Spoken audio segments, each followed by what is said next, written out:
భలే భలే మగాడివై cinema black buster hit తర్వాత మారుతి రూపొందిస్తున్న సినిమా కావడంతో బాబు బంగారానికి బాగా క్రేజ్ వచ్చింది.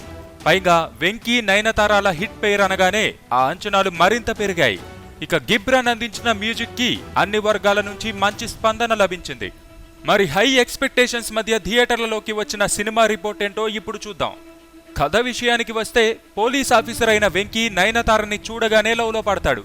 అయితే నయనతారకి పోలీసులంటే పడదని తెలిసి ఆమె బావ అయిన బత్తాయికాయల బాబ్జీ పృథ్వీని అడ్డుపెట్టుకుని నయనతారకి క్లోజ్ అవుతాడు. ఆ జర్నీలో వెంకీ చేసిన హెల్ప్స్, అతని బిహేవియర్ నచ్చి అతనితో లవ్లో పడుతుంది నయనతార. వెంకీ ప్రపోజ్ చేయగానే యాక్సెప్ట్ చేస్తుంది. అయితే ఆ టైంలో నయనతార బామ్మకి హార్ట్ అటాక్ రావడంతో కొడుకుని చూడాలని తప్పించడంతో సినిమా మొదటి నుంచి కనపడకుండా నయనతార ఫాదర్ తల్లిని చూడ్డానికి హాస్పిటల్కి వస్తాడు. అదే టైంలో వెంకీ నయనతార ఫాదర్ని అరెస్ట్ చేయడానికి వచ్చాడని రివీల్ అవుతుంది. అసలు నయనతార ఫాదర్ ఎవరు, ఎందుకు తప్పించుకు తిరుగుతున్నాడు, వెంకీ నాటకం ఆడి ఆమెకు ఎందుకు చేరువ కావాల్సి వచ్చింది, తనని చీట్ చేసిన వెంకీ ప్రేమని ఆమె ఎలా యాక్సెప్ట్ చేస్తుంది అన్నది తెర మీదే చూడాలి. ఇప్పటి వరకు కథలు చేసుకోవడంలో, తాను అనుకున్న పాయింట్ని తెర మీద ప్రొజెక్ట్ చేయడంలో మారుతికి తిరుగులేదు అనే విషయం అతని సినిమాలు ప్రూవ్ చేశాయి. అయితే ఫస్ట్ టైం అనుకున్న కథని డీల్ చేయడంలో తడబడ్డాడు. స్టార్ హీరోని హ్యాండిల్ చేయడం వల్ల లేదా ఇతర కారణాలేమైనా ఉన్నాయా అనే విషయం తెలియదు. ఇక సినిమాలో కథ సాదాసీదాగా ఉండడంతో కామెడీ మీద బేస్ అయ్యారు. కానీ అది కూడా అంతగా పండలేదు.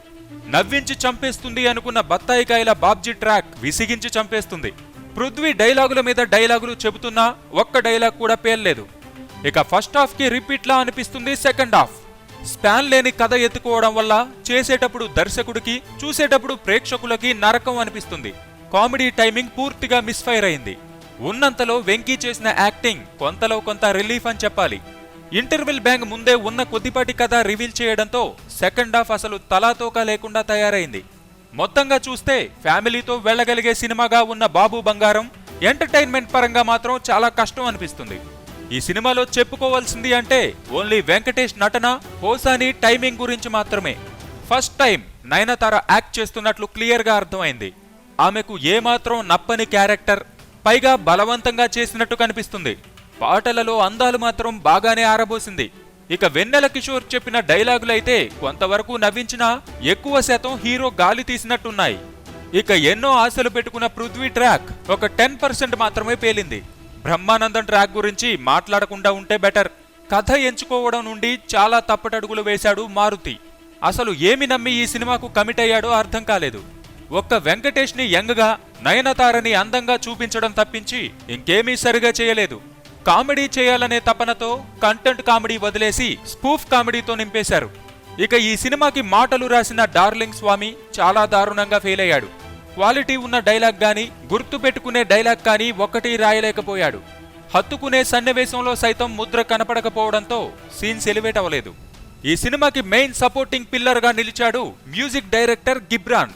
రిచర్డ్ ప్రసాద్ సినిమాటోగ్రఫీ ఆకట్టుకుంటుంది. ఇక సితారా బ్యానర్ నిర్మాణ విలువలకు డోకా లేదు. ప్లస్ పాయింట్స్: వెంకటేష్ పోసానీల timing, music, cinematography. Minus points: కథా కథనం, పేలని కామెడీ, మాటలు.